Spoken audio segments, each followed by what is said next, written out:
اور ایک جگہ پر ہے کہ آنکھیں اندھی نہیں ہوتی ہیں لیکن دل اندھا ہو جاتا ہے.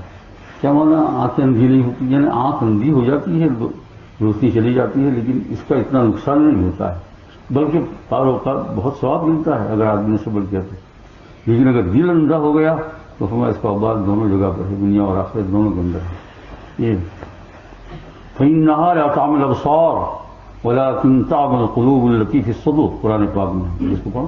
فَإِنَّهَا لَا تَعْمَى الْأَبْصَارَ، ابصار میں آنکھیں، اور لا تعمى میں اندھی نہیں ہوتی آنکھیں، وَلَكِنْ تَعْمَى الْقُلُوبُ الَّتِي فِي الصُّدُورِ. صدور کہتے ہیں سینوں کو، لیکن وہ دل اندھے ہو جاتے ہیں جو سینوں کے اندر ہیں.